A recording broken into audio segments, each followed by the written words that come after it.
हरिनाम संकीर्तन की ओम ज्ञानतिमिरन्दस्य ज्ञानाञ्जनशलाकया चक्षुरुन्मिलितं येन तस्मै श्रीगुरवे नमः। श्रीचैतन्यमनोभीष्टं स्थापितं येन भूतले स्वयं रूपा तदा मह्यं ददाति स्वपदान्तिकं। वन्देऽहं श्रीगुरो श्रीयुतः पदकमलं श्रीगुरुन् वैष्णवांश्च श्रीरूपं साग्रजातां सहगणा रघुनाथान्वितं तं सजीवं साद्वैतं सावधूतं परिजनसहितं कृष्णचैतन्यदेवं श्रीराधा कृष्णपादान् सहगणा ललिता श्रीविशाखान्वितंश्च। नमो ओम विष्णुपादाय कृष्णप्रेष्ठाय भूतले श्रीमते भक्तिवेदांत स्वामी इति नामने। नमस्ते सरस्वती देवे गौरवाणी प्रचारिणे निर्विशेष शून्यवादी पाश्चात्य देशतारिणे। वंचाकल्पतरुभ्यश्च कृपा सिन्धुरेव च पतितानां पावनेभ्यो वैष्णवेभ्यो नमो नमः। जय श्री कृष्ण चैतन्य प्रभु नित्यानंद श्री अद्वैत गदाधर श्रीवासादि गौर भक्तवृंद। हरे कृष्णा कृष्णा कृष्णा हरे हरे हरे राम राम राम हरे हरे। हरे कृष्णा कृष्णा कृष्णा हरे हरे हरे राम राम राम हरे हरे। हरे कृष्णा कृष्णा कृष्णा हरे हरे हरे राम राम राम हरे हरे। हरे कृष्णा। तो आज हम एक बहुत स्पेशल एक सेमिनार सत्र कर रहे हैं। परम पूज्य राधानाथ स्वामी महाराज जो इस्कॉन के बहुत वरिष्ठ लीडर हैं, श्रील प्रभुपाद के बहुत सीनियर डिसाइपल हैं, उनके लिखित एक पुस्तक है द जर्नी होम। आप में से कितने भक्तों ने महाराज जी का ये पुस्तक पढ़ा है जर्नी होम? हाथ ऊपर कीजिए थोड़ा। कितने भक्तों ने नहीं पढ़ा? हाथ ऊपर करना। बहुत सारे भक्त। ये जो आज का सेमिनार है महाराज जी के पुस्तक के ऊपर आधारित है। तो महाराज जी के पुस्तक में महाराज जी अपना जीवन चरित्र बताते हैं कि कैसे वो श्रील प्रभुपाद।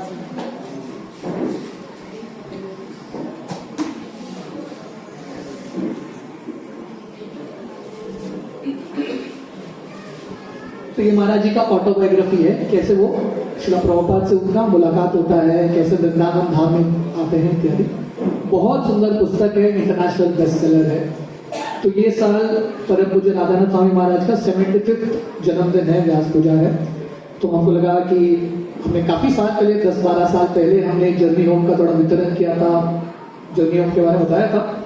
हमको लगा कि राधानाथ महाराज का 75वां बर्थडे है तो हमारी तरफ से हम कुछ भेंट अर्पण करें। तो आज संक्षिप्त में ये जर्नी होम के अलग अलग कहानियों से और उसे हम क्या सीख सकते हैं, क्या प्रेरणा प्राप्त कर सकते हैं, उसे थोड़ा आपको वर्णन करेंगे। मैं पिछले काफी दिनों से अलग अलग जगह पे जाके ये सेमिनार कर रहा हूँ। तो मैं भक्तों को बता रहा था, श्रील प्रभुपाद ने हमको ऐसा एक मार्ग दिया है जहां पे हमारा जो भक्ति है पुस्तकों के ऊपर आधारित है। श्रील प्रभुपाद ने हमको ये फॉर्मूला दिया है, बुक्स आर दी बेसिस। तो हमारे लिए श्रील प्रभुपाद की पुस्तक बहुत महत्वपूर्ण है कि नहीं? जो भी हम डिस्कस करते हैं हमारे प्रोग्राम्स में, भगवद गीता, भागवतम, चैतन्य चरितामृत, श्रील प्रभुपाद के अनेक सारे पुस्तक, नेक्टर ऑफ इंस्ट्रक्शन इत्यादि। तो जितना वक्त ये पुस्तकों को पढ़ेंगे, समझेंगे, रिलिश करेंगे, साथ में मिलकर चर्चा करेंगे, उतना जल्दी हमारा भक्ति में प्रगति होगी। तो श्रील प्रभुपाद की पुस्तक हमारे लिए टॉप प्रायोरिटी है। पर उसके साथ साथ श्रील प्रभुपाद के बहुत सारे डिसाइपल्स ने, वरिष्ठ शिष्यों ने उनका अनुभव भी लिखा है। उनका श्रील प्रभुपाद के साथ कैसा मुलाकात होता है इत्यादि, वो भी पढ़ना बहुत इंपॉर्टेंट है। इससे आपको बहुत प्रेरणा मिलेगा। तो आज का सेशन जो है राधानाथ महाराज के पुस्तक के ऊपर आधारित है।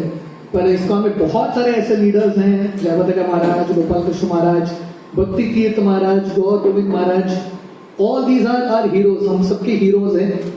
तो धीरे धीरे हमारे ये कल्चर बनना चाहिए जहां पे हम इन भक्तों के बारे में ज्यादा श्रवण कर पाए। So this is a small session from Maharaj book. तो महाराज जी ये पुस्तक की शुरुआत में, सो बेसिकली अभी मैं क्या करने वाला हूँ, जैसे मैं बता रहा था, मैं ऑलरेडी अलग अलग जगह पे जाके ये सेमिनार्स कर रहा हूँ। तो कुल मिला के मैंने ये सेमिनार में 40 स्टोरीज और लेसन इकट्ठा किया है। अनगिनत हैं, but I just selected 40 stories and lessons. तो मैंने अब तक 2 सेमिनार किया है, एक सावरडे में, एक पंजिम में। I have reached till around 17 lessons. तो मेरा इच्छा है मैं क्विक रिकैप करूंगा ये 17 लेसन्स का, the 17 stories, and then continue from there on. तो महाराज ये पुस्तक की शुरुआत में एक श्लोक लिखते हैं, ये कुंती महारानी की प्रार्थना है। आप मेरे पीछे ये श्लोक दोहरा सकते हैं। त्वयि में अनन्य विषय मतिर्मधुपते सकृत रतिम उद्वहत तद्धा गंगे वो गम उदन्वती। महाराज जी ये पुस्तक की शुरुआत में वर्णन करते हैं, गंगा जो है, ये पुस्तक का नाम है जर्नी होम। कैसे महाराज जी घर पहुंचते हैं, वृंदावन पहुंचते हैं, अपने गुरु से मिलते हैं। गंगा का भी एक जर्नी है। गंगा माता हिमालय से शुरू होती है और अलग अलग लिटरली पूरे भारत को पार करके गंगा सागर में जाके समुद्र में मिल जाती है। तो कुंती महारानी भगवान कृष्ण से प्रार्थना करती है, हे कृष्ण, जैसे गंगा बिना रुकावट के बहती रहती है, समुद्र तक पहुंचने तक नहीं रुकती, हे कृष्ण मेरा प्रार्थना है कि मेरा भी मन जो है बिना रुकावट के हर अड़चन को लांघते हुए मैं आपकी प्राप्ति कर सकूं। श्रील प्रभुपाद ने यह संस्था खोला है, international society for Krishna consciousness. इसका मेन लक्ष्य यही है। हम जो भी उत्सव करते हैं, सत्संग करते हैं, पुस्तक वितरण करते हैं, 1000 चीज करते हैं, तरीके अलग अलग है, पर लक्ष्य एक ही है, हमारा मन हम कृष्ण में कैसे लगा सके। तो ये गंगा का प्रवाह है। तो महाराज जी जर्नी होम की शुरुआत में ये पुस्तक क्यों लिखते हैं, ताकि हम सबको प्रेरणा मिले ज्यादा से ज्यादा हमारा मन कृष्ण के चरण में लगाने का। तो ये पुस्तक की प्रेरणा महाराज जी को कहां से मिलती है, मैं वर्णन करा था। महाराज जी स्वाभाविक रूप से बहुत ही नम्र है, वो अपने बारे में कभी बताते ही नहीं है। तो महाराज जी ये जो अनुभव होता है, लगभग 40 साल पहले ही हो गया महाराज जी का ये सब स्टोरी। 40 साल तक महाराज जी ने किसी को ये स्टोरी बताया नहीं। पर महाराज जी के एक बहुत करीब दोस्त थे, परम पूज्य भक्ति तीर्थ स्वामी महाराज। तो ये राधानाथ महाराज है और भक्ति Tirtha Maharaj. Bhakti Tirtha Maharaj Afro American black body devotee थे, महाराज जी के बहुत करीब मित्र। 2005 में भक्ति तीर्थ महाराज को टर्मिनल कैंसर हो जाता है। डॉक्टर्स बोलते हैं कि आप 6 महीना जिंदा रहोगे। तो भक्ति तीर्थ महाराज राधानाथ महाराज को फोन करते हैं और बोलते हैं, डॉक्टर ने मुझे थोड़े महीने का नोटिस दिया है, मेरा इच्छा है कि आप मेरे साथ रुकिए, मैं आपके उपस्थिति में मरना चाहता हूं। तो महाराज जी को जब ये रिक्वेस्ट मिलता है, महाराज जी अपना सब प्रीचिंग एंगेजमेंट्स, पूरे दुनिया में जितने भी प्रीचिंग एंगेजमेंट्स थे सब कैंसिल करके गीता नगरी अमेरिका में पहुंच जाते हैं और अंतिम दिन भक्ति तीर्थ महाराज के साथ गुजारते हैं। एक दिन भक्ति तीर्थ महाराज राधानाथ महाराज का हाथ अपने हाथ में लेते हैं और उनसे एक प्रॉमिस लेते हैं। वो बोलते हैं कि आप प्रॉमिस करो, आप आपकी जर्नी, आपकी कहानी का पुस्तक लिखोगे। क्योंकि भक्ति तीर्थ महाराज राधानाथ महाराज से बहुत करीब थे, उनको ये सब स्टोरीज पता था, पर उनको ये भी पता था कि महाराज कभी अपने बारे में लिखने वाले नहीं है। तो उन्होंने उनसे प्रॉमिस लिया। और क्योंकि राधानाथ महाराज ने भक्ति तीर्थ महाराज को ये परिस्थिति में, मृत्यु के शैया में प्रॉमिस दिया, इसीलिए महाराज ये कहानी लिखते हैं, नहीं तो ये पुस्तक बिल्कुल नहीं आता था। और मैं वर्णन कर रहा था, ये पुस्तक के बाद महाराज जी पूरे दुनिया में ऑलरेडी प्रचार कर रहे थे, पर जर्नी ऑफ पुस्तक के बाद महाराज जी का जो प्रचार है 10 गुना 100 गुना ज्यादा बढ़ जाता है। देशों के प्रधानमंत्री, मिनिस्टर्स, प्रेसिडेंट्स महाराज जी से मिलने लगते हैं। तो ये बहुत इंपॉर्टेंट लेसन है। तो हम कहानी और लेसन देखेंगे। ये लेसन क्या है, जब हम किसी का निस्वार्थ रूप से सेवा करते हैं विदाउट कैलकुलेशन। भक्ति तीर्थ महाराज ने राधानाथ महाराज को बोला, आप सब छोड़ के मेरे पास रुक जाओ, महाराज जी ने कुछ सोचा नहीं, नो सेकेंड थॉट, पूरे दुनिया में जितने भी प्रीचिंग एंगेजमेंट है सब कैंसिल करके महाराज जी के साथ रुक गए। और उसका रिजल्ट है कि उन्होंने निस्वार्थ रूप से सेवा किया, उनका जो प्रचार है इतना गुना ज्यादा बढ़ता है। तो हमारे लिए बहुत इंपॉर्टेंट लेसन है, जब सामने से सेवा का अवसर आता है कभी ये विचार नहीं करना मुझे क्या लाभ मिलेगा इससे। अगर हम अपना कैलकुलेशन लगाएंगे, जो हमने कैलकुलेट किया उतना ही मिलेगा। जब हम अपना कैलकुलेशन बंद करेंगे, सिर्फ सेवा करेंगे बिना कैलकुलेशन के, कृष्ण अपना कैलकुलेशन लगाते हैं और भगवान कृष्ण कैलकुलेशन हमारे कैलकुलेशन से कहीं ज्यादा बेहतर होता है। राधानाथ महाराज उनके जर्नी ऑफ पुस्तक में बताते हैं, जब वो 8-9 साल के बच्चे थे, उनका आदत था वो जमीन पे बैठते थे, चेयर पे बिल्कुल नहीं बैठते थे। आप इमेजिन करो, अमेरिका का लड़का जमीन पे बैठता है। अभी भारत के बच्चों को मुश्किल होता है जमीन पे बैठना, चेयर का इतना आदत हो चुका है, पर महाराज जी का स्वाभाविक आदत था। क्यों? क्योंकि शायद पिछले जन्म में ऑलरेडी उन्होंने कुछ योग मार्ग, भक्ति मार्ग अपनाया है, वहां से बचपन से ही उनके अंदर ये गुण थे। आप महाराज जी का एक जर्नी ऑफ पुस्तक पढ़ेंगे ना, जर्नी ऑफ के एंड में वो श्रील प्रभुपाद से मिलते हैं। एंड तक पहुंचने से पहले ही महाराज के अंदर कितने अच्छे गुण थे। तो कहने का अर्थ है, इसलिए हमने ये सेमिनार का नाम दिया है दी हार्ट ऑफ अ वैष्णव। वैष्णव का हृदय कैसा होना चाहिए? भक्ति एक बीज की तरह है। श्री चैतन्य महाप्रभु उदाहरण देते हैं, जैसे बीज बोते हैं जमीन में, अगर जमीन उपजाऊ नहीं है, फर्टाइल नहीं है, बढ़िया बीज भी हो तो उगने वाला नहीं है। पर अगर जमीन परफेक्ट है, रेडी है, बीज डालो तुरंत बढ़िया से उगेगा। तो वैसे ही भक्ति का बीज सबको मिलता है, पर जिसका हृदय परफेक्ट है, जिसके अंदर वैष्णव गुण है, बहुत जल्दी से प्रगति कर लेता है। ये प्रोग्रेस इज वेरी फास्ट। तो महाराज जी का हृदय ऑलरेडी सेट था, जब श्रील प्रभुपाद से मिलते हैं तुरंत वो भक्ति का बीज इतना गंभीरता से लेके प्रोग्रेस कर लेते हैं। तो महाराज जी जब ऐसे ही 8-9 साल के थे, ये कहानी वो लिखते हैं, एक बार वो रेस्टोरेंट में गए थे अपने फैमिली के साथ रेस्टोरेंट में, और रेस्टोरेंट में जो वेटर था एक लड़का, उसका क्लासमेट था, सर्व कर रहा था। महाराज जी वहां से भाग के अपने कार में आकर बैठ जाता है। तो महाराज जी के दादाजी उनके पास आते हैं और बोलते हैं आप बाहर क्यों आ गए? तो बोलते हैं वो जो लड़का सर्विंग कर रहा है मेरा क्लासमेट है, अभी मैं अंदर बैठूंगा तो उसको कितना बुरा लगेगा और मुझे कितना शर्म आएगा उससे उसके हाथ खाने के लिए। तो महाराज जी वहां से निकल जाते हैं। तो जैसे बता रहा था, महाराज जी के अंदर ये बहुत इंपॉर्टेंट गुण पहले से ही था, बी सेंसिटिव टू अदर्स। हमारे वचन से, हमारे मन से, हमारे कार्यों से किसी को हानि नहीं पहुंचाना, किसी को ठेस नहीं पहुंचाना, ये हमारा जिंदगी का लक्ष्य है। जिंदगी में हम बहुत बड़ा हिमालय चढ़ भी नहीं पाए, बहुत बड़ा मंदिर कुछ खोल नहीं पाए, पर अगर हम एक चीज करेंगे ना, हमारी जिंदगी सफल। किसी को दुख मत पहुंचाना, एटलीस्ट प्रयास करना न पहुंचाने का। तो महाराज इस प्रकार जब उनका आयु बढ़ता है, वो युवक अवस्था में आते हैं, कॉलेज में प्रवेश करते हैं, तो एक बार कॉलेज का समर वेकेशन था। समर वेकेशन के समय महाराज जी और उनके एक दोस्त गैरी दोनों मिलकर डिसाइड करते हैं कि हम थोड़ा यूरोप घूम के आएंगे, अमेरिका से यूरोप भ्रमण करके वापस कॉलेज शुरू होते ही वापस पहुंच जाएंगे। तो जैसे वो निकलते हैं, यूरोप का भ्रमण करते हैं, उन दोनों के अंदर ये तीव्र इच्छा उठने लगा आगे बढ़ने के लिए।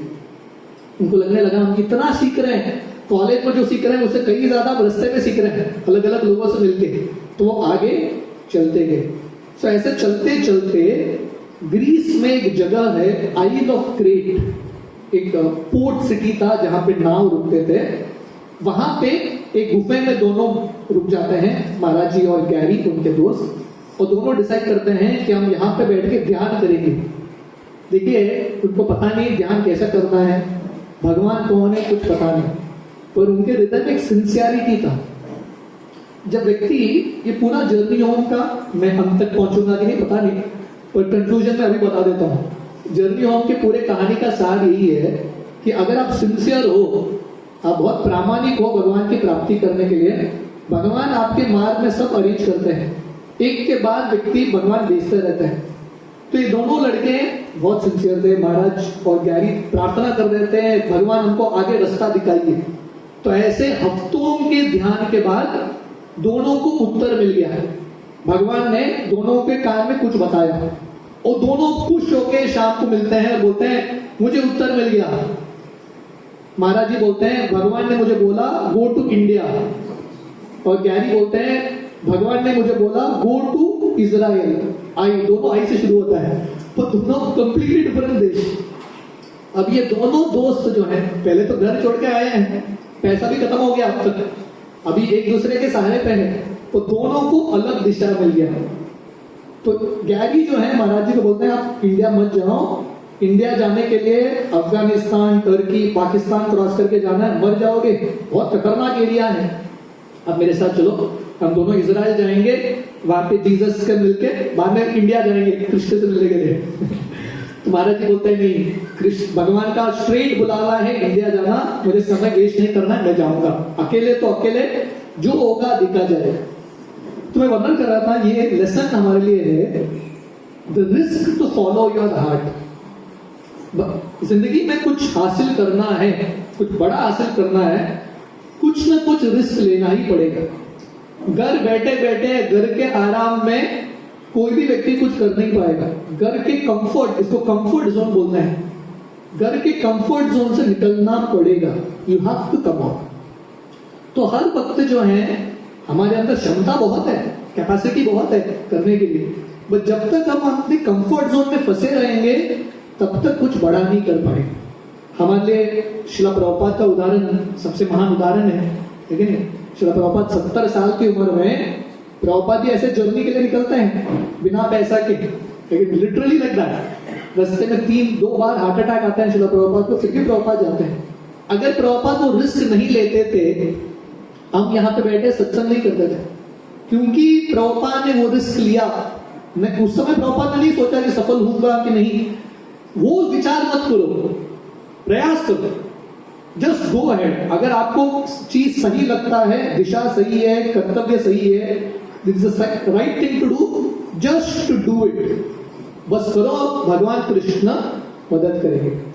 ये महाअवतार नरसिंह मूवी शायद मैंने लास्ट टाइम वर्णन किया था, this is the big example of risk taking. ये नरसिंह मूवी का जो डायरेक्टर है मिस्टर अश्विन, उन्होंने इतना बड़ा रिस्क लिया, पैसा बिल्कुल नहीं था, पूरे जिंदगी का कमाई लगा दिया ये मूवी पे। तो लोग बोले थे पागल हो गया, वो सब चला जाएगा, बट ये टुक रिस्क। अगर वो रिस्क नहीं लेते थे तो इतना ब्लॉकबस्टर मूवी नहीं होता था। तो कहने का अर्थ है हमको इतना बड़ा रिस्क लेने की जरूरत नहीं है, बट हर व्यक्ति को कुछ न कुछ करना पड़ेगा भगवान कृष्ण की प्राप्ति करने के लिए। घर बैठे बैठे अपने सुख सुविधा में भगवान की प्राप्ति नहीं होती। महाराज जी जब ऐसे आगे बढ़ते हैं, भ्रमण कर रहे हैं, हिच हाइकिंग कर रहे हैं, तो वो अफगानिस्तान पहुंचते हैं। अफगानिस्तान में एक जगह है कंदार, और कंदार में महाराज जी एक मुस्लिम व्यक्ति से मिलते हैं जिसका नाम था हरीज, और छत के ऊपर दोनों बात कर रहे हैं शाम के समय। और बात करते करते ये हरीज जो है लोमड़ी की तरह चिल्लाता है सडनली। अब इमेजिन करो आप किसी से बात कर रहे हो, ऐसा लोमड़ी की तरह चिल्लाने लगा, डर जाओगे, वो भी अंधेरे रात में। और वो रस्सी नीचे डालता है, रस्सी को ऊपर खींचता है, एक मंगूस आता है। मंगूस को क्या बोलते हैं? नेवला, नेवला ना, मंगूस, मंगूस समझ गए ना? मंगूस बहुत खतरनाक प्राणी है, क्योंकि मृत्यु का सिंबल सर्प होता है। मृत्यु मतलब सर्प, पर ये मंगूस जो है सर्प को भी फाड़ देता है, इतना खतरनाक प्राणी है।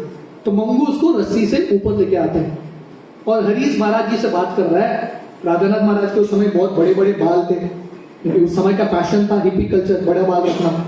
तो ये मंगूस पीछे से चढ़ के महाराज जी के बाल के नीचे गर्दन पे बैठ जाता है। तो महाराज जी सोच रहे क्या हो गया, अभी सडनली आ गया, मैंने बुलाया भी नहीं इसको। तो महाराज जी हरीश को बोलते हैं थोड़ा इसको उतारो, निकालो। हरीश बोलता है बिल्कुल नहीं, मंगूस अभी सो गया है, सोए मंगूस को उठाएंगे खत्म कर देगा आपको, चुपचाप रहना। इतना ही नहीं, हिलना भी मत, थोड़ा भी हिलोगे उसका नींद टूट जाएगा। ऐसा बोल के हरीश थोड़ा बात करता है और जाके सो जाता है। 6 घंटा महाराज जी छत पे बैठे हैं, नींद तो सवाल ही नहीं है, सोने का सवाल ही नहीं है, हिल भी नहीं सकते। और ये मंगूस अकेले नहीं आया, उसके शरीर पे कितने कीड़े थे, सब बाल में चढ़ गए, सर पे चढ़ गए, सब महाराज जी को काट रहे, इंच भी नहीं कर सकते। तो उस समय महाराज जी सोच रहे थे कि ये मेरे साथ क्यों हो रहा है। जब महाराज जी जर्नी ऑफ पुस्तक में लिखते हैं, जब हमारे जिंदगी में कुछ घटना होती है और जब हम ये प्रश्न हमारे जिंदगी में लेके आते हैं हमारे मन में कि ये क्यों हो रहा है, उसके बारे में सोचने के दो पर्सपेक्टिव्स हैं। एक आप नेगेटिवली सोचो और दूसरा आप एक पॉजिटिव एस्पेक्ट सोचो। तो महाराज जी सोचने लगते हैं शायद ये मंगूस मुझे कुछ सिखाने के लिए भगवान ने भेजा है। अभी मेरा जर्नी सफर शुरू हो रहा है आध्यात्मिक मार्ग में, भगवान की खोज में। पहले ही भगवान मुझे एक बहुत इंपॉर्टेंट लेसन दे रहे हैं और वो लेसन क्या है? पेशेंस, धैर्यता। तो जिंदगी में कुछ प्राप्त करना है, स्पेशली भगवान की प्राप्ति करनी है, तो धैर्यता रखना पड़ेगा। मैं श्रील प्रभुपाद का उदाहरण दे रहा था। श्रील प्रभुपाद को उनके गुरु महाराज भक्तिसिद्धांत सरस्वती 1922 में बोलते हैं कि आप अंग्रेजी भाषा में प्रचार करो। पर प्रभुपाद को सफलता इस्कॉन के रूप में 1966 में मिलता है। प्रभुपाद इस्कॉन सोसाइटी को कब रजिस्टर करते हैं? 1966। 2266, 40 इयर्स। 40 साल प्रभुपाद घर में बैठे नहीं थे, प्रभुपाद प्रयास कर रहे थे। He was trying, पर सफलता उतना मिल नहीं रहा था। But Prabhupada was very very patient। तो जिंदगी में भगवान की प्राप्ति करने के लिए धैर्य था। रामायण में शबरी माता का उदाहरण है, भागवतम में नारद मुनि का उदाहरण है। इन सब लोगों ने धैर्यता बना के रखा और सही समय के लिए रुके रहे। महाराज जब ऐसे ही कामगार में थे, एक अंधा लड़का मिलता है, भिक्षुक लड़का था, बेगर टाइप। पूरा उनके आंख चले गए थे, चमड़ा दिख रहा था, बहुत बदसूरत दिख रहा था ये लड़का, पैसा भी नहीं, बिल्कुल कंगाल। पर उसके हाथ में एक वीणा जैसा एक इंस्ट्रूमेंट था। वो अपने भाषा में, उर्दू भाषा में अल्लाह का गुणगान कर रहा है और इतना प्रेम से गा रहा है, भगवान को पुकार रहा है। उसके पूरे चेहरे पे एक आनंद था, एक अद्भुत दिव्य आनंद। और वो आनंद का जो झलक है, वो दुकान, अफगानिस्तान के दुकान पे जितने भी लोग बैठे थे सबको हो रहा था। तो महाराज जी वहां पे ये लेसन सीखे कि हमारी जिंदगी में जो आनंद हम ढूंढ रहे हैं वो बाह्य चीजों पे निर्भर नहीं है। कोई व्यक्ति बहुत अमीर होगा पर उसका भगवान के साथ कनेक्शन नहीं है, व्यक्ति खुश नहीं हो सकता। पर अगर कोई कंगाल भी होगा, अगर हृदय से खुश है, भगवान के साथ कनेक्शन है, हृदय में ग्रैटिट्यूड है, कृतज्ञता है, व्यक्ति बहुत खुश हो सकता है। हमारे शास्त्रों में सुदामा का उदाहरण आता है कि नहीं? सुदामा जी बहुत गरीब थे पर बहुत खुश थे, संतुष्ट थे। उसके विपरीत हिरण्यकशिपु का उदाहरण है, सब कुछ था हिरण्यकशिपु के पास, फिर भी फ्रस्ट्रेटेड व्यक्ति था, दुखी व्यक्ति था। तो चीजों पे आनंद निर्भर नहीं है, मनस्थिति है। तो महाराज जी कांधार से काबुल करके एक जगह पे जाते हैं अफगानिस्तान में, और महाराज जी बाहर शाम के समय बाहर बैठे थे, बहुत ठंडा था, विंटर समय था। तो एक बहुत सुंदर स्त्री महाराज के पास आती है और बोलती है आप मेरे घर चलो, वहां पे आराम करना, कल आप निकल जाना। महाराज जी इन्हीं सोच रहे थे है कि नहीं, रात में इतना ठंडी है कहाँ सोएंगे।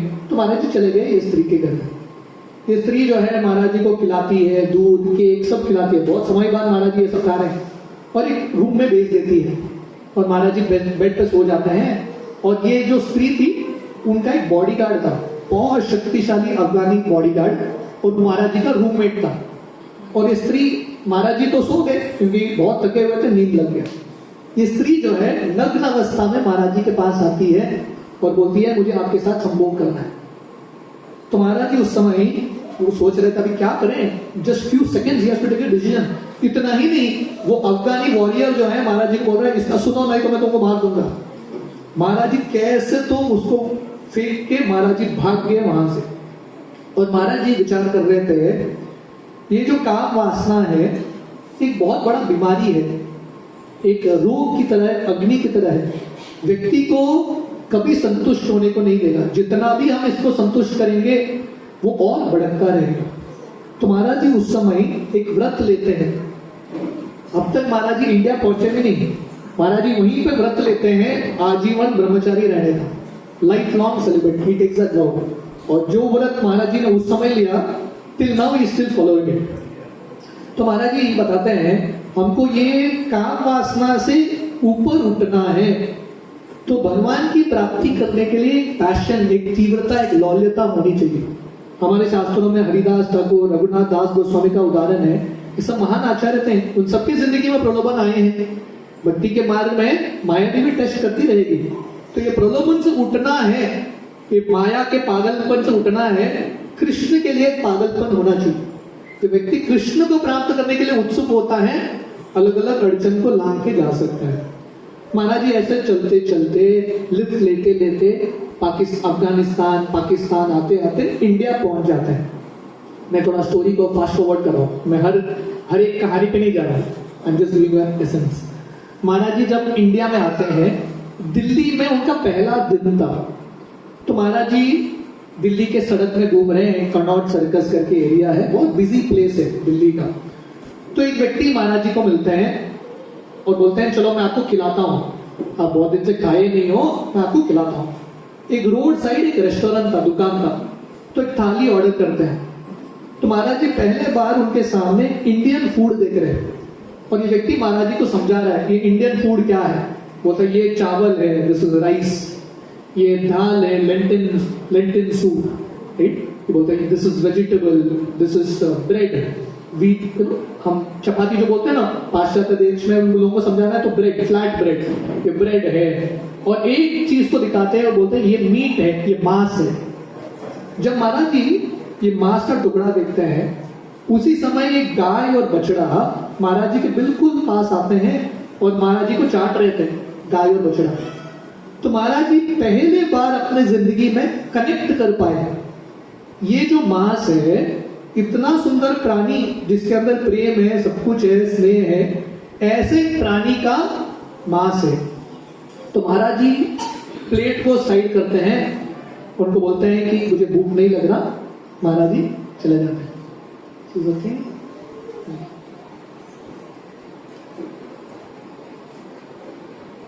तो महाराज जी वहां से आगे चले जाते हैं और महाराज जी उस दिन व्रत लेते हैं। एक तो व्रत उन्होंने ऑलरेडी ले लिया कबूल में, आजीवन ब्रह्मचारी। महाराज जी यहाँ पे दूसरा व्रत लेते हैं, मैं कभी जिंदगी में मांस नहीं खाऊंगा। अभी इमेजिन कीजिए, 19 साल का अमेरिका का लड़का, अब तक उसने किसी स्पिरिचुअल स्क्रिप्चर को ज्यादा पढ़ा नहीं, पर बुद्धि लगा के कनेक्शन कर पाया। हम जो मांस खा रहे हैं ऐसे किसी प्राणी का मांस है जिसके अंदर प्रेम है, जिसके पास परिवार है, सब कुछ है। कॉमन सेंस की मेड दैट कनेक्शन। तो ये दुनिया में लोग ये कनेक्ट भी नहीं कर पाते। हम सेंसिटिविटी के बारे बात कर रहे हैं, है कि नहीं। आजकल थोड़े समय पहले चल रहा था ना सेव डॉग, ऐसे कुछ तो चला, डॉग प्रोटेस्ट मूवमेंट ऐसे कुछ चल रहा था। पर यही लोग जो डॉग के लिए प्रोटेस्ट कर रहे हैं, डॉग को बचाओ, डॉग को बचाओ, उनके प्लेट में मांस खाते रहते हैं। तो कहाँ का ये कनेक्शन है? तो लोग ये कनेक्ट नहीं कर पाते कि ये सिंपल चीज है। अगर भक्ति में प्रगति करना है, भगवान का कृपा प्राप्त करना है, हमारे मन में भी दया होनी चाहिए दूसरों प्राणियों के प्रति। महाराज जी जब ऐसे ही दिल्ली में थे, एक स्टेडियम में एक कृष्णपुर हिल्स करके एक अमेरिका का व्यक्ति था, उसने बहुत बड़ा एक कॉन्फ्रेंस अरेंज किया था। पूरे भारत में जितने भी बड़े बड़े साधु संत थे, गुरुजन थे, सबको स्टेज में बुलाया। उसी साल कुंभ मेला का समय था। कुंभ मेला के लिए सभी साधु संत हिमालय से नीचे उतरे थे। तो उसने सबको बुला दिया। 4000 लोग जम गए वहां पे, क्योंकि भारत के सबसे बड़े बड़े साधु संत गुरुजनों का दर्शन होगा, सबके मुख से सुनने का अवसर, उनका दर्शन करने का अवसर। तो कृष्णपुर हिल्स लाइन में लगे हैं, सब साधु संत बैठे हैं। कृष्णपुर हिल्स माइक लेता है और बोलता है बराबर 8 बजे 8 PM को हमको ये प्रोग्राम वाइंड अप करना है। जब वो ये अनाउंस करता है, वहां पे बैठे साधु संतों को, गुरुजनों को समझ में आ गया हम सबको चांस नहीं मिलने वाला है बोलने के लिए। तो एक व्यक्ति चपड़ गया, माइक पकड़ लिया उसने और वो अपना भाषण देने लगा। दूसरा व्यक्ति, बाकी जो लोग बैठे थे विचलित हो गए, ये इतना बड़ा भाषण दे रहा है, ये बंद नहीं करेगा, हमको चांस नहीं मिलेगा। बाकी लोग कूदने लगे और बिल्कुल स्टेज में सबके सामने ये सब लोग झगड़ा कर रहे हैं। अभी 3000 लोग आए हैं इनसे प्रेरणा प्राप्त करने के लिए, स्टेज में ही झगड़ा। और राधानाथ महाराज का फर्स्ट एक्सपीरियंस है इंडिया के गुरुओं का। महाराज जी आए हैं इंडिया के गुरुओं का आश्रय लेने के लिए, सामने ऐसा खुला झगड़ा चल रहा है। और क्रिस्टोफर हिल्स क्या करता है, छलांग लगाता है, स्टेज पे आके माइक का वायर खींच के माइक लेके भाग जाता है, कॉन्फ्रेंस खत्म। तो महाराज जी सोच रहे थे इंडिया क्यों आया मैं, इनसे मैं क्या सीखूंगा, गुरुजन ही इतना झगड़ा कर रहे हैं तो शिष्यों को क्या सिखाएंगे, पीस कहां से देंगे। तो उस समय महाराज जी के पास एक सन्यासी मिलते हैं जिनका नाम था स्वामी सच्चिदानंद। वो महाराज जी का एक बहुत इंपॉर्टेंट विषय बताते हैं। वो बोलते हैं कि हर व्यक्ति प्रगति के अलग अलग स्तर पे होता है, everyone is on a different level of progress. सिर्फ किसी ने साधु वेश पहन लिया, कोई गुरु बन गया, इसका ये अर्थ नहीं कि बहुत प्रगतिशील है। Everyone is on a different level of progress. और बताते हैं अगर हम किसी और को जज करेंगे उसके लेवल के अनुसार कि उसको ऐसा होना चाहिए, ऐसा क्यों बर्ताव कर रहा है, वो दोष हमारे अंदर भी आएगा। तो महाराज जी बताते हैं दूसरों को जज करने का प्रयास मत करो, जिसका जो लेवल है उसका वो होगा, आप आपको सुधारने का प्रयास करो, try to make yourself better. मैं कहीं तो बता रहा था, मैं भक्ति तीर्थ महाराज के बारे में बता रहा था ना, राजानंद महाराज के बहुत करीब के दोस्त, is a black bodied person, Afro American black bodied. तो हम सब जानते हैं जो व्यक्ति ब्लैक बॉडीड होता है तो जनरली एक बायस होता है, लोग उसको एक अलग दृष्टिकोण से देखते हैं। तो भक्ति तीर्थ महाराज एक दिन श्री प्रभुपाद के पास आए। उन्होंने क्या बोला प्रभुपाद को पता है? बोले प्रभुपाद मुझे लगा इस्कॉन में भेदभाव नहीं होगा, मुझे ऐसा लगा, तो प्रभुपाद मैं बोलना चाहता हूँ अफसोस के साथ, इस्कॉन में भी मेरे साथ भेदभाव हो रहा है, अभी भी लोग मेरे कलर देख के मेरे साथ भेदभाव कर रहे हैं। प्रभुपाद क्या बोले पता है? प्रभुपाद बोले अगर तुम भी उनकी तरह बर्ताव करोगे, तुम में और उनमें फर्क क्या है? तो प्रभुपाद बोले जिसको जो बर्ताव करना है करने दो, तुम अपनी भक्ति में फोकस करो। भक्ति तीर्थ महाराज ये इंस्ट्रक्शन को उन्होंने बहुत गंभीरता से लिया, लोगों को जो बोलना है जो सोचना है मेरे बारे में सोचने दो, मैं अपनी भक्ति को एलिवेट करूंगा। तो भक्ति तीर्थ महाराज इस्कॉन के सबसे बड़े लीडर बने। तो राधानाथ महाराज को पहले ही उनको ये सीख मिला था, दूसरों के दोष को मत ढूंढो, अपने आप को सुधारने का प्रयास करो। Yoga is the process of refinement, अपने आप को और रिफाइंड बनाने का तरीका है, जेंटल बनाने का तरीका है। तो ये पूरी जर्नियों में ऐसे बहुत सारे छोटे छोटे शिक्षाएं महाराज देते हैं जो भक्तों के लिए वैष्णव गुण प्राप्त करने के लिए बहुत महत्वपूर्ण है। तो महाराज जी जब ऐसे भ्रमण करते करते ऋषिकेश पहुंचते हैं। आप में से कितने भक्त ऋषिकेश गए हैं? थोड़ा हाथ ऊपर कीजिए। कि यात्रा करना चाहिए मप्सा भक्तों का। तो भारत में माना जाता है कि आत्म साक्षात्कार प्राप्त करना है, उत्तर दिशा में जाना है, हिमालय ऋषिकेश की ओर। तो ऋषिकेश हिमालय का पहला कदम है, the first step towards Himalayas. बहुत दिव्य स्थली है गंगा के तट पे। तो महाराज जी ऋषिकेश में एक स्वामी थे, स्वामी चिदानंद, उनके आश्रम में जाते हैं।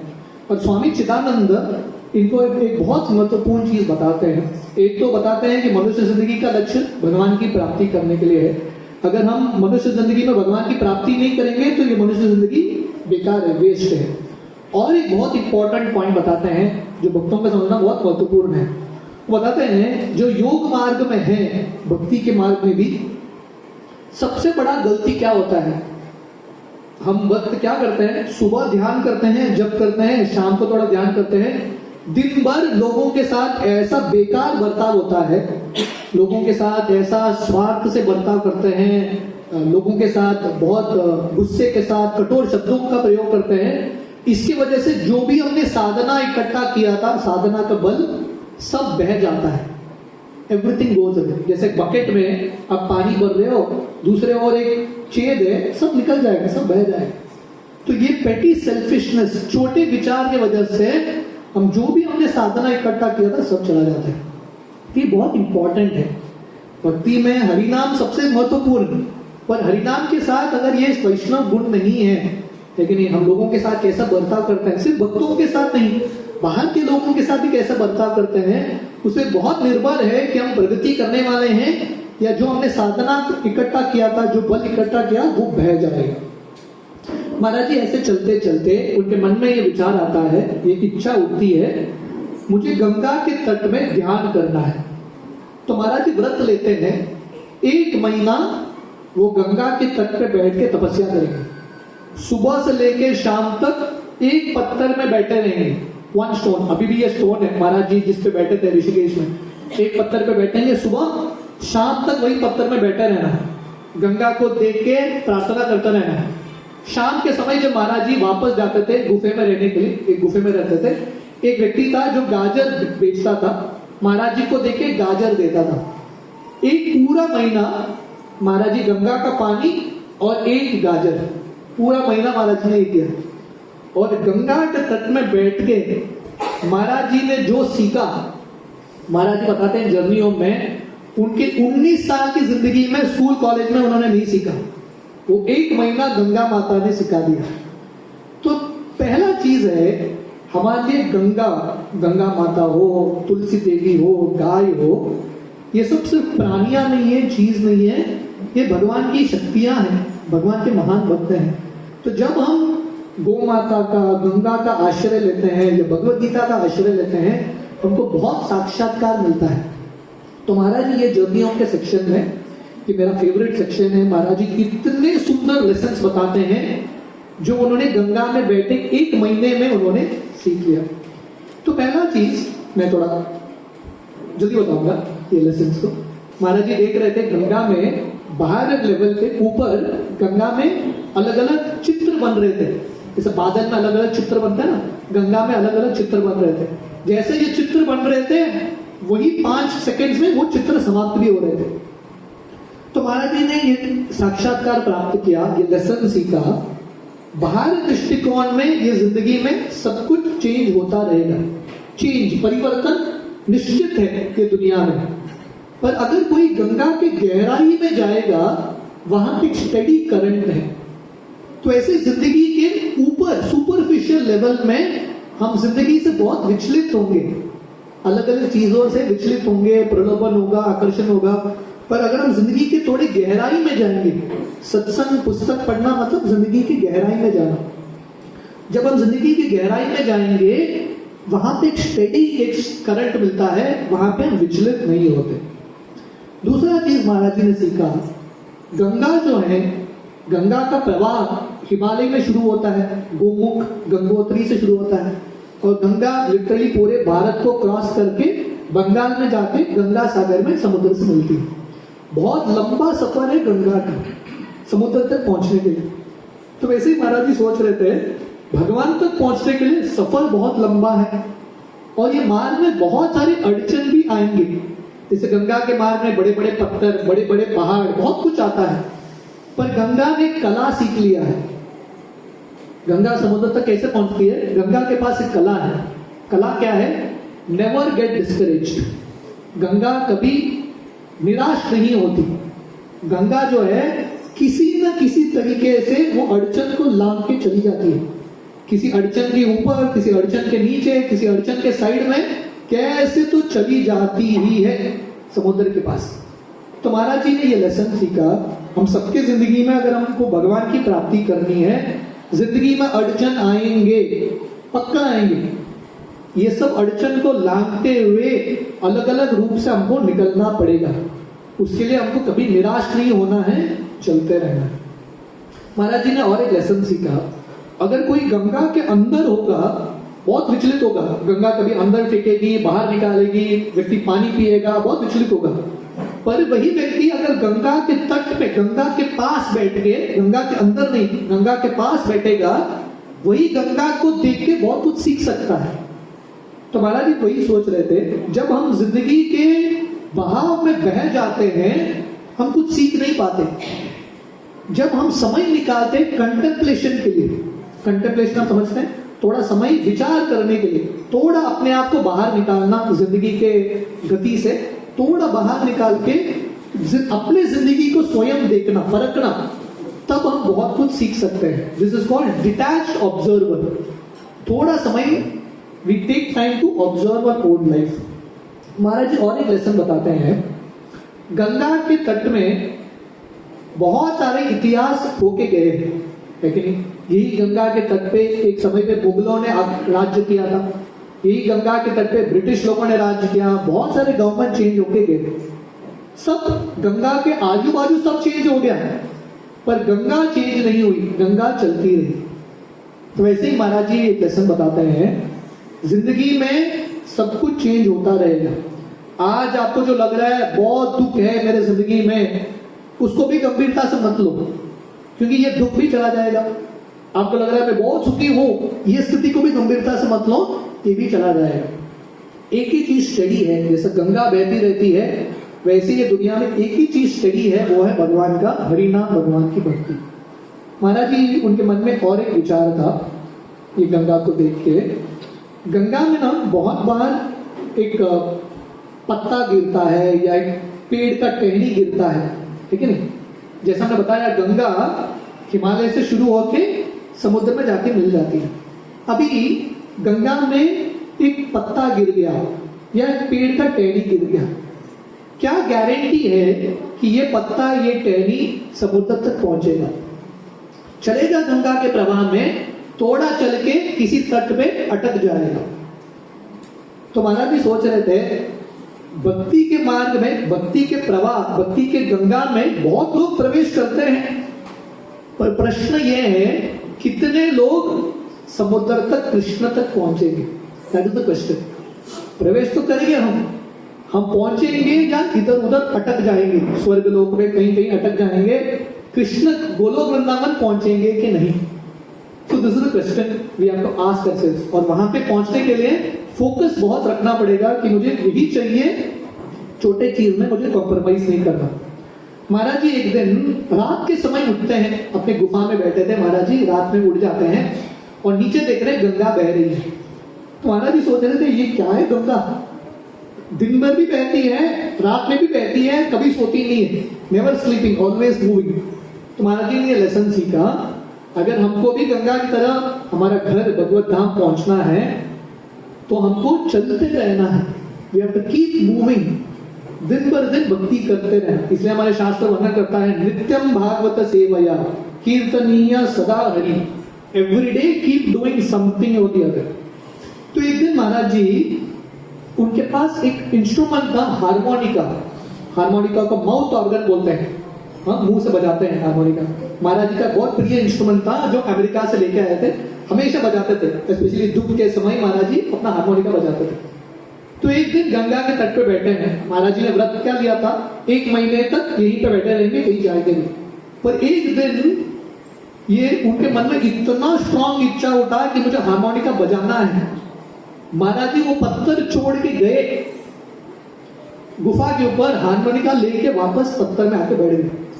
तो महाराज जी सोच रहे थे ये छोटा सा इंस्ट्रूमेंट है हारमोनिका, पर उसने मेरे हृदय में ऐसा इमोशन पैदा किया है, मुझे अपना तपस्या छोड़ के भी जाना पड़ रहा है। तो महाराज जी सोच रहे थे ये हारमोनिका ने मेरे साथ बहुत दिया है मेरे दोस्त के रूप में, पर आज यही हारमोनिका मेरे लिए अड़चन बन रहा है आध्यात्मिक मार्ग में। तो महाराज जी ने एक प्रार्थना अर्पण किया, हारमोनिका को धन्यवाद बोल के हारमोनिका को गंगा में फेंक दिया। हारमोनिका उनके लिए एक बहुत बड़ा अटैचमेंट था, उनका एक कंपेनियन था। बहुत बार हमारी जिंदगी में जो हमारे पहले के दोस्त हैं, पहले के आदतें हैं, कंपेनियंस हैं, भक्ति में मदद नहीं करेगा। उस समय हम सबको एक चुनाव करना पड़ेगा, लेटिंग गो, छोड़ दो। जो भक्ति में मदद नहीं करता, हालांकि आपने उसमें बहुत इमोशंस इन्वेस्ट किया होगा, बहुत समय इन्वेस्ट किया होगा, अभी समझ लो ये आपकी भक्ति में एक अड़चन है, give it up, just let go of the attachments. और क्योंकि महाराज जी को दर्द तो हुआ, पर महाराज जी लिबरेट भी हो गए, उन्होंने ये अटैचमेंट को छोड़ दिया। एक दिन महाराज जी ये हारमोनिका फेंकने के बाद गंगा की आवाज पे महाराज जी फोकस कर रहे थे। अब तक वो गंगा को देख रहे थे, महाराज जी को लगा लेट मी हियर गंगा। तो बहुत समय तक गंगा के आवाज को सुनते रहते हैं, है कि नहीं? आजकल नदी का आवाज लोग अपने मोबाइल के ट्यून में सुनते हैं, है कि नहीं? किसी को सौभाग्य नहीं है कि गंगा नदी के तट पे बैठ के आवाज सुनो। नदी का आवाज भी सुनना ना बहुत हीलिंग होता है, इट्स वेरी लिबरेटिंग। तो महाराज जी गंगा का आवाज सुन रहे थे। एक दिन उनको गंगा से ओम सुनाई देता है, और एक दिन महाराज जी को गंगा से हरे कृष्ण महामंत्र सुनाई देता है। अब तक वो उन्होंने हरे कृष्ण सुनाई नहीं, कृष्ण कौन है उनको पता भी नहीं, पर उन्होंने हरे कृष्ण महामंत्र सुन लिया। तो महाराज बताते हैं जर्नी होम में, क्योंकि उन्होंने अपना फेवरेट हार्मोनिका, अपना आसक्ति त्याग दिया गंगा में, गंगा ने इन रिटर्न उनको हरे कृष्ण महामंत्र दिया है। तो अगर हमको भगवान की भक्ति में प्रगति करना है, कुछ आध्यात्मिक बेट प्राप्त करना है, हमारा आसक्ति त्यागना पड़ेगा। शास्त्रों में एक कहानी आती है ना, हम अक्सर एक कहानी बताते हैं। एक शिव जी का भक्त था जो शिव जी से प्रार्थना करता है कि मुझे धन दे दो। शिव जी बोलते हैं चलो सनातन गोस्वामी के पास, उनके पास एक पारस मणि है वृंदावन में। तो व्यक्ति जाता है सनातन गोस्वामी के पास, बोलता है पारस मणि दे दो। सनातन गोस्वामी बोलते हैं वहां पे कचड़ा है, कचड़ा का कुड़ी वहां पे पड़ा है पारस मणि। तो व्यक्ति इतना खुश होता है, पारस मणि लेके भाग रहा है। सडनली उसके मन में ये विचार आता है कि सनातन गोस्वामी ने, उनका इतना हिम्मत, उन्होंने पारस मणि को कचड़े में फेंक दिया, इससे कुछ मूल्यवान चीज होगा। वो भागे भागे आते हैं सनातन गोस्वामी के पास, वो पूछते हैं इससे आपके पास कुछ मूल्यवान चीज है क्या? सनातन गोस्वामी बोलते हैं डेफिनेटली मैं दूंगा। पहला कंडीशन, पारस मणि नदी में फेंको, यमुना में फेंको। तो इस व्यक्ति को करना पड़ा, उसने पारस मणि यमुना में फेंक दिया। उसके बाद सनातन गोस्वामी ने उसको ये हरे कृष्ण महामंत्र दिया दीक्षा के लिए। तो कहने का अर्थ है जब हम आसक्ति छोड़ेंगे किसी चीज का, उसके बाद कृष्ण भगवान प्रसन्न होकर कुछ भेंट अर्पण करेंगे। उल्टा कभी नहीं होता। ऐसा नहीं कि हम कृष्ण का अनुभव करेंगे बाद में आसक्ति छोड़ेंगे। पहले आसक्ति छोड़ना पड़ेगा, उसके बाद कृष्ण का कृपा आएगा। महाराज जी 1 महीने तक ऐसा तपस्या करते हैं। तपस्या क्या था? दिन भर गंगा के तट पर बैठना, शाम के समय 1 गाजर खाना, बस 1 मंथ। तो जब वो रोज आते थे अपने गुफा से नीचे गंगा के तट में, एक दुकानदार था जो मूंगफली बेच रहा था। तो महाराज जी को लगा मेरे 1 महीने के तपस्या व्रत के बाद मैं मूंगफली का फीस्ट करूंगा, मूंगफली बहुत खाऊंगा। और अभी व्यक्ति रोज मूंगफली का दुकान देखेगा तो मन में भाव उठेगा। तो एक व्यक्ति ने महाराज जी को 1 रुपए दान दिया था। लेकिन अब साधु का वेश में लोग है ना कुछ पैसा लोग दे ही देते हैं। तो महाराज जी को किसी ने 1 रुपया दिया। तो महाराज जी 1 महीने के तपस्या के बाद शाम के समय जब जा रहे थे गुफे में, वो एक पूरा बड़ा पोतली मूंगफली का खरीद के जाते हैं और सोच रहे थे मैं गुफा में जाके बहुत खाऊंगा मूंगफली। पर रात का समय था, जंगल रास्ता था, एक बहुत बड़ा बंदर आता है, दूर दूर के देख के छलांग लगाता है, पूरे पैकेट को लेके जाता है। तो महाराज जी सोचे थे खत्म। थोड़े 3-4 मूंगफली के दाने गिरे थे, महाराज जी उसको उठाते हैं और एक बंदर आके वो भी लेके जाता है। तो महाराज जी भागते कुछ नहीं, चले गए गुफे में। तो महाराज जी उस समय सोच रहे थे ये दुनिया में लोग ये बंदरों की तरह छोटे से मूंगफली के लिए झगड़ा करते हैं। मूंगफली मतलब पेटी थिंग्स। इंग्लिश में जब हम बोलते हैं ना तुच्छ चीज है, हम बोलते हैं this is just a peanut, मतलब तुच्छ चीज है। तो महाराज जी सोच रहे थे दुनिया की छोटी चीजों के लिए लोग क्या क्या नहीं करते, झगड़ा बड़ा झगड़ा होता है। महाराज जी सोच रहे थे गंगा ने मुझे जो साक्षात्कार दिया है उसके सामने ये मूंगफली कुछ भी नहीं। भूखा रहना भी ठीक है, पर ये साक्षात्कार प्राप्त करना और महान है।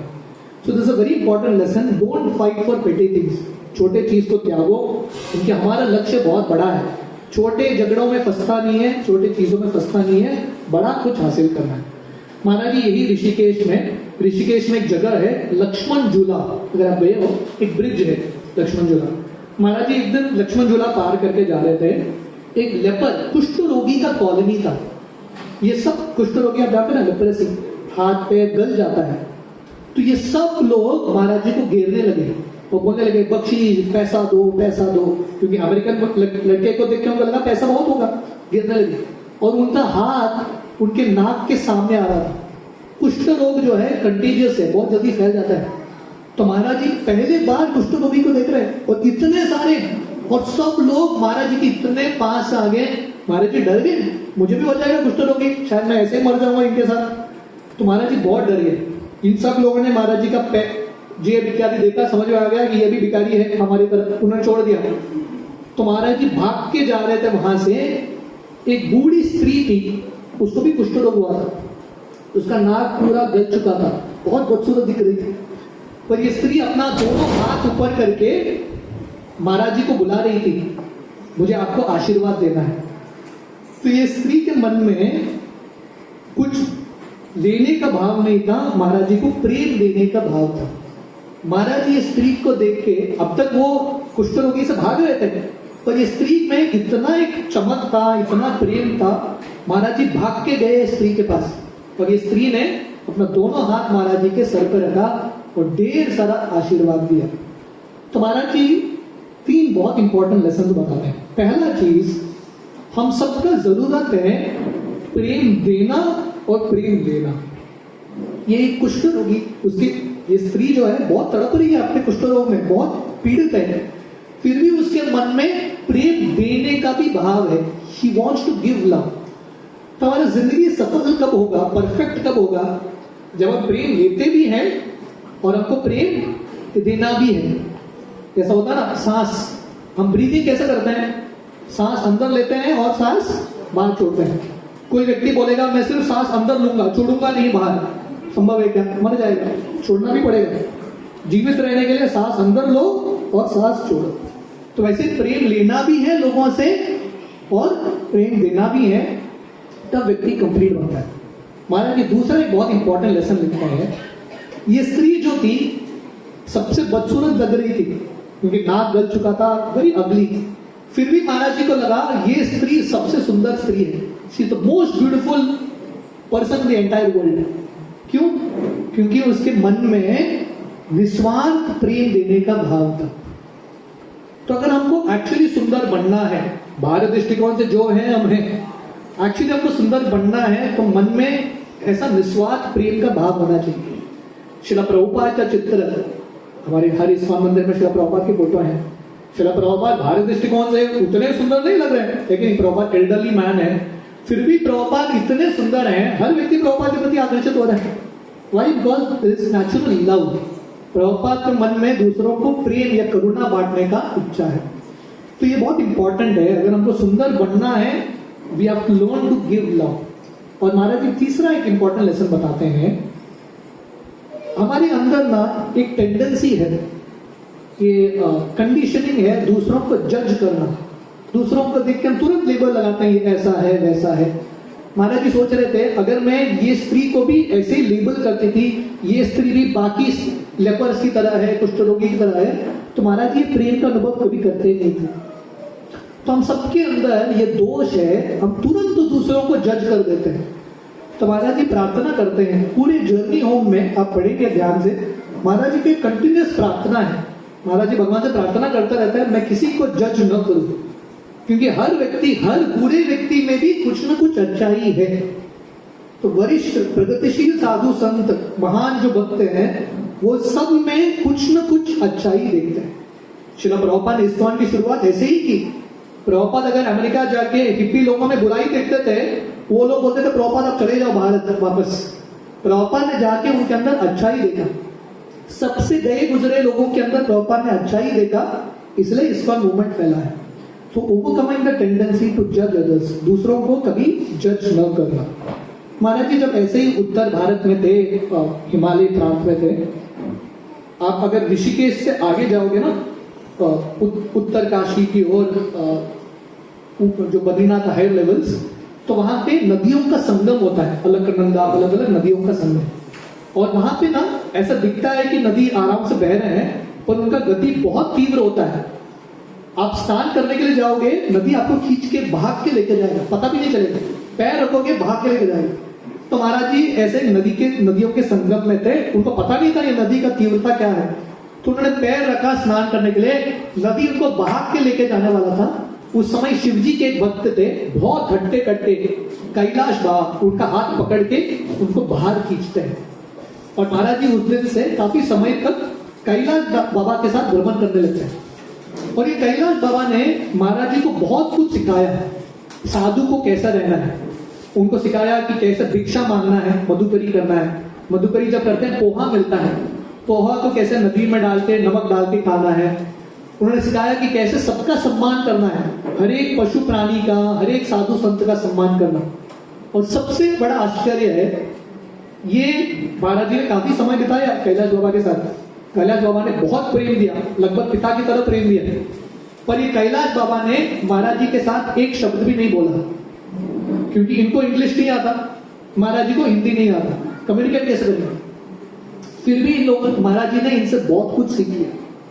तो महाराज जी बताते हैं, this is a very important lesson, language of communication. बात करने के लिए, एक दूसरे के साथ कम्युनिकेट करने के लिए सबसे इंपॉर्टेंट लैंग्वेज है प्रेम। अगर ये है तो आपको बोलने की भी जरूरत नहीं है, इशारों में ही कम्युनिकेट हो जाएगा। You can communicate through science. तो महाराज जी ने कैलाश बाबा से इतना सीखा, इतना प्रेम प्राप्त किया। देखिए राधा महाराज उनके जर्नी में पुस्तक में बताते हैं, 19 साल का लड़का, अभी 19 साल का लड़का लिटरली बच्चा ही है, स्टिल अ किड। माता पिता के साथ कितना आसक्त होंगे, माता पिता का प्रेम प्राप्त करने का कितना इच्छा, पर क्योंकि वो एक सही मार्ग में निकले थे भगवान की खोज में, वही जो प्रेम का अनुभव भगवान अलग अलग लोगों के माध्यम से दे रहे थे। कभी ये कुष्ठ रोगी, बूढ़ी स्त्री आ गई, कभी कैलाश बाबा आ गए, अलग अलग लोग आके प्रेम देते हैं। तो जब हम एक सही मार्ग में निकलते हैं, कुछ सैक्रिफाइस करने के लिए निकलते हैं, भगवान किसी न किसी व्यक्ति को भेज के हमारी जिंदगी में जो भी जरूरत है भगवान भर देते हैं। तो महाराज जी बहुत इंपॉर्टेंट लेसन सीखते हैं, the language of communication is the language of love. जैसे भगवान कृष्ण अपने गायों के साथ, गाय का भाषा अलग, कृष्ण भगवान की भाषा अलग, पर गाय और कृष्ण भगवान एक दूसरे की भाषा को समझ गए, क्योंकि दोनों को एक दूसरे के प्रति प्रेम था, है कि नहीं। तेर कदम में जब भगवान कृष्ण बुलाते थे गायों को, सब गाय आते थे, क्योंकि भगवान कृष्ण ने गायों के लिए बहुत कुछ सैक्रिफाइस किया। महाराज जी ऐसे ही एक व्यक्ति के साथ देहरादून जाते हैं और वहां पे एक गुरु माँ से मिलते हैं, एक मार्ग से, जिनका नाम था आनंदमयी माँ, शी इज क्वाइट फेमस। तो आनंदमयी माँ से यही प्रेम, हम प्रेम के बारे में बात कर रहे हैं, आनंदमयी माँ से प्रेम के बारे में समझते हैं। और ये बताती है, love means ever lasting forgiveness. प्रेम का अर्थ क्या है? माफ करना सीखना, फॉरगिवनेस। जब तक हम माफ नहीं करेंगे तब तक प्रेम उभर के नहीं आएगा। और बताती है, हम सबकी जिंदगी के दुख का एक ही कारण है, अहम ममेति, मैं और मेरा। जब तक हम मैं और मेरा करते रहेंगे, हम ममेति, तब तक हम दुखी रहेंगे। जब हम मैं और मेरा छोड़ के दूसरों के बारे में चिंतन करेंगे तभी हम सुखी बनेंगे। तो महाराज जी ऐसे चलते चलते वाराणसी पहुंचते हैं, काशी या वाराणसी। वहां पे काशी विश्वनाथ का दर्शन करते हैं। काशी भी गंगा के तट पे है, बहुत सारे घाट है, 80 घाट। उसमें से एक घाट है मणिकर्णिका घाट। आप में से कितने भक्त काशी गए हैं? तो काशी में काशी शिव जी का स्थली है, बहुत इंपॉर्टेंट। काशी का ये घाट है मणिकर्णिका घाट। ये मणिकर्णिका घाट का खासियत है, यहाँ पे लाशें जलते रहते हैं। अब कौन से भी समय जाओ, दिन रात, कौन से भी दिन लाशें जलते रहते हैं। और भी एक दो नहीं, साथ में सामूहिक 20-25 तो जलते रहते हैं। तो महाराज जी वहां पे काफी समय बैठ के उन्होंने मेडिटेशन किया। किसके ऊपर मेडिटेशन? मृत्यु के ऊपर। अगर आपको ऐसा मेडिटेशन करना है ना, कभी कर सकते हैं, मणिकर्णिका घाट मेडिटेशन। 2 दिन वहीं पे बैठना है और लाशों को जलते हुए देखना है, बहुत वैराग्य आता है। तो महाराज जी ने बहुत वैराग्य सीखा, है कि नहीं, कि कैसे ये दुनिया में अल्टीमेटली सब कुछ टेम्पररी है, यही होने वाला है। तो ये दुनिया की चीजों के प्रति आसक्त होकर क्या फायदा? You learn a lot of temporariness. और महाराज जी का लक्ष्य और बन गया, जो इटर्नल चीज है भगवान की भक्ति, वो प्राप्त करने के लिए। Can I actually this is where I stopped yesterday. I am already at 1:43. I don't know how much time I have. Jagat Bhushan goes around.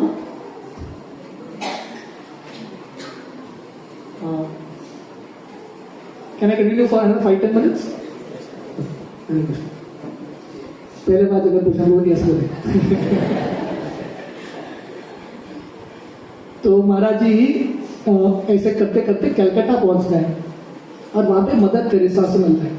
तो मदर टेरेसा जो है महाराज जी को एक बहुत इंपॉर्टेंट चीज बताती है। वो बताती है कि दुनिया में सबसे बड़ा प्रॉब्लम है समस्या भूख। Hunger is the biggest problem. वो बताती है पेट का भूख नहीं, हृदय का भूख। This is all connected to the point of love. बताती है हर व्यक्ति भूखा है। किसका भूखा है? प्रेम का भूखा है, लेकिन रईस भी भूखे हैं, गरीब भी भूखे हैं। और ये प्रेम को भरने के लिए क्या खुराक है? ये हृदय के प्रेम को कैसे भर सकते हैं? Only god's love can satisfy. जब हम कृष्ण के प्रति प्रेम अनुभव करेंगे तभी ये हृदय का जो भूख है प्रेम का, वो संतुष्ट होगा, नहीं तो संतुष्ट नहीं होगा। वो बताती है ये दुनिया में पॉवर्टी, गरीबी क्या है। ऐसा नहीं कि गरीब व्यक्ति उसके पास पहनने के लिए वस्त्र नहीं है, बोलती है कि गरीबी मतलब जिसके पास वैल्यू, कैरेक्टर नहीं है वो व्यक्ति गरीब है, जिसके पास शुद्धता नहीं है वो व्यक्ति गरीब है, जिसके पास दूसरों को सम्मान देने का भाव नहीं है वो व्यक्ति गरीब है। So real poverty means one who doesn't have character, one who doesn't have purity, one who doesn't have respect. That means अगर हमको अमीर बनना है, पैसे की जरूरत नहीं है, दूसरों का सम्मान करो, आप बहुत अमीर बनोगे, दूसरों का बहुत आशीर्वाद मिलेगा, you become very very rich. दूसरों को प्रेम के साथ बात करो, आप बहुत धनी बनेंगे। और वो बताते हैं भगवान का सेवा करना एक बहुत बड़ा ऑनर है, एक बोझा नहीं है, बहुत बड़ा ऑनर है। और ये सेवा में ऊंचा नीचा कुछ नहीं, we can do any service and be happy. तो ऐसा महाराज जी भ्रमण करते करते महाराज जी गोवा पहुंचते हैं। गोवा का भी एक्सपीरियंस है। महाराज जी गोवा आते हैं और गोवा में Maharaj ji Calangute beach, imagine this is in like 55 years ago, 55 years ago Maharaj ji Calangute beach पहुंचते हैं और चलते जाते हैं और कलंगुट बीच में ही महाराज जी वही सीन देख रहे हैं, अमेरिकन फॉरेनर्स एक दूसरे के साथ आलिंगन कर रहे हैं, ड्रग्स ले रहे हैं। महाराज जी को बिल्कुल इंटरेस्ट नहीं था। चलते जाते हैं, एक एकांत स्थान में जाके महाराज जी बैठ जाते हैं और महाराज जी लगभग वन वीक 10 days गोवा में रुकते हैं। और जैसे महाराज जी ने गंगा के तट पे ध्यान दिया, समुद्र के तट पे बैठ के महाराज जी ध्यान करते थे। और दिन में क्या करते थे, ऊपर वृक्ष के ऊपर चढ़ के, नारियल के वृक्ष के ऊपर एक नारियल, that's it, for almost like 7-10 days। उस समय महाराज जी का अनुभव होता है। महाराज जी जब ऐसे समुद्र के तट पे चल रहे थे, एक मछली बाहर आके गिरता है, समुद्र के लहरों से मछली बाहर आ गई। ऑलरेडी महाराज जी के हृदय में करुणा है, तो महाराज जी मछली को तड़पते हुए देख के महाराज जी को अच्छा नहीं लगा। महाराज जी ने हाथ में मछली लिया, पहले तो मछली कूद गई। तो दुनिया में व्यक्ति, आप किसी का मदद करना जाओ, वो व्यक्ति को समझ में नहीं आता, आप उसका मदद कर रहे हो। तो महाराज ने फिर से मछली को लिया, पानी में फेंक दिया, दूसरे लहर ने मछली को बाहर फेंक दिया। महाराज ने फिर से फेंका, फिर से लहर ने बाहर फेंक दिया। महाराज जी को मछली को लेते हैं, पानी के अंदर चले जाते हैं और अंदर जाके मछली को छोड़ते हैं और बाहर आके रुके रहते हैं। एक लहर के बाद दूसरा लहर, मछली बाहर नहीं आया। महाराज जी बहुत खुश हो गए, मैंने एक मछली के जान को बचा लिया। महाराज जी जब आगे जाके चल रहे थे, उन्होंने क्या देखा, एक मछुआरा ने अपने नेट में हजारों मछली को ऐसा पकड़ लिया, सब मछली मर गई। तो महाराज जी एक बहुत बढ़िया लेसन लिखते हैं। वो बोलते हैं हम भी एक मछली की तरह है, we are all like this fish. हमारा मूल स्वरूप है भगवान के साथ, हे कृष्ण करुणा सिंधु, कृष्ण के सागर में, कृष्ण के कनेक्शन में रहना। पर हम ये मछली की तरह हमारा कृष्ण का कनेक्शन छोड़ के बाहर आते हैं। मछली समुद्र से बाहर आके क्या करने लगती है, तड़पने लगती है, कष्ट बहुत होता है। तो हम भी कृष्ण का कनेक्शन, भगवत नाम छोड़ के दुनिया में आए हैं। हमारा परिस्थिति क्या है, हम तड़प रहे हैं तीनों तापों से। पर साधु संत आते हैं, हमको उठाते हैं और नदी में, समुद्र में वापस फेंकते हैं। बहुत बार हम ये साधु संत का मदद के रूप में हम देखते ही नहीं है, हमको लगता है हमको परेशान क्यों कर रहे हैं। पर साधु संत के मन में करुणा है, वो दूसरों का मदद करना चाहते हैं, दूसरों को कृष्ण के साथ कनेक्ट करते हैं। पर महाराज जी बताते हैं, एक मछली को अंदर डालने के लिए कितना मेहनत लगता है। तो एक व्यक्ति को कृष्ण के साथ कनेक्ट करने के लिए एक साधु को बहुत मेहनत करना पड़ता है। पर माया जो है, ऐसे हजारों जीवों को एक साथ पकड़ लेती है। नेट ऑफ इल्यूजन, नेट होता है ना, ये नेट जाल क्या है, माया का जाल। माया ऐसे लोगों को पकड़ती है और लोगों को कृष्ण के विरुद्ध लेके जाती है। तो महाराज जी यहाँ पे बहुत इंपॉर्टेंट लेसन बता रहे हैं। अभी माया का नेट तो बहुत बड़ा है, लेकिन तो हम सबको प्रयास करना है वो साधु की तरफ बढ़ने के लिए और लोगों को मदद करना कृष्ण के साथ कनेक्ट कर पाने का। तो महाराज जी जब ऐसे भ्रमण करते करते गोवा से फिर से दिल्ली पहुंचते हैं। ये बहुत interesting story, probably I tell 1 or 2 stories and then I will end here। महाराज जी दिल्ली के एक बिजी सड़क में बैठे थे। ये कॉनॉट सर्कस एरिया है, बहुत बिजी सर्कस एरिया। तो महाराज जी रास्ते के पास एक बेंच था, वहां पे बैठे थे। एक व्यक्ति आता है और महाराज जी के कान में डंडा घुसाता है, पूरा जोर से घुसा रहा है, पूछा भी नहीं, जोर से घुसा दिया। महाराज जी सोच रहे क्यों आ गया तू, जोर से घुसा के 5 मिनट पकड़ के बाहर खींचता है और बाहर क्या निकालता है, कान की गंदगी, ईयर वैक्स बाहर निकालता है और बोलता है देखो मैंने एक कान साफ किया, दूसरा कान साफ करने के लिए पैसा दो। उसका एडवर्टाइजमेंट का तरीका था, एक फ्री में दे दिया, दूसरा का पैसा। तो महाराज जी सोच रहते हैं, महाराज गिव्स 2 लेसन्स हियर। एक है, महाराज जी बताते हैं हम सबके मन में इतने अनर्थ हैं अहंकार का। जैसे कान में जब गंदगियां होते हैं ना तो हमको सुनाई नहीं देता ठीक तरह से। जब हृदय में गंदगियां होते हैं अनर्थ का, स्पेशली अहंकार का, गुरु कृष्ण का आवाज सुनाई नहीं देता। कृष्ण बुला रहे हैं बट नॉट एबल टू सी। गुरु क्या करते हैं, ये व्यक्ति की तरह अपना ज्ञान का छड़ी हमारे हृदय में ऐसा घुसाते हैं और दर्द तो होता है बट जब वो बाहर निकालते हैं बहुत गंदगी बाहर निकल के आता है। तो गुरु का कार्य है अपने ज्ञान के डंडे से हमारी गंदगी को साफ करना। पर महाराज बताते हैं जैसे व्यक्ति ने बोला एक मैंने कान साफ किया, दूसरा कान के लिए पैसा दिया, तो वैसे भगवान कभी कभी हमारी जिंदगी में फ्री सैंपल देते हैं, कुछ आध्यात्मिक झलक का अनुभव देते हैं और प्राप्त करने के लिए कीमत चुकाना पड़ेगा। और वो कीमत क्या है, सिंसियर डेडिकेशन। सिंसियरली डेडिकेट करना पड़ेगा भगवान के नाम जप में। नारद मुनि का उदाहरण आता है भागवतम के पहले स्कंद में। नारद मुनि अपना कहानी, पिछले जिंदगी का कहानी व्यासदेव को बताते हैं, है कि नहीं। जब वो उनको साधु संतों का संग मिलता है तो साधु संतों ने उनको भक्ति का मार्ग दिया था। तो नारद मुनि एक बार उत्तर दिशा में निकलते हैं और एक जगह पर बैठते हैं, उनको साक्षात कृष्ण का दर्शन होता है। वो दर्शन चला जाता है, नारद मुनि फिर से बैठते हैं, पूरा प्रयास करते हैं वो दर्शन प्राप्त करने के लिए, दर्शन नहीं होता।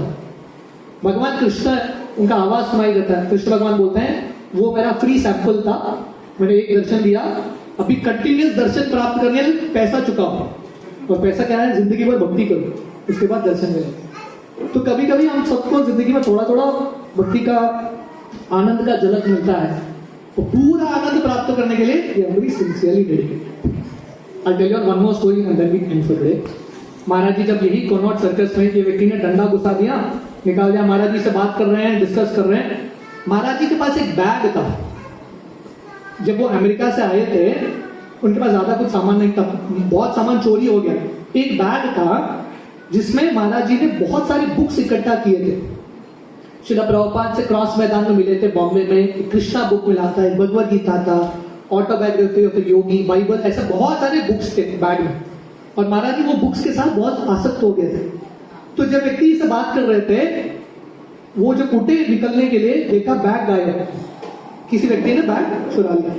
तो महाराज जी पागल हो गए क्योंकि उनके पास यही बुक्स था, इंपॉर्टेंट बुक्स थे। महाराज जी इधर उधर खोज रहे थे, बुक्स है ही नहीं, बैग खत्म, चला गया कोई भी व्यक्ति बैग लेके। तो महाराज जी सोच रहे, बहुत दुखी हो गए कि बैग चला गया, मेरा इंपॉर्टेंट धन चला गया।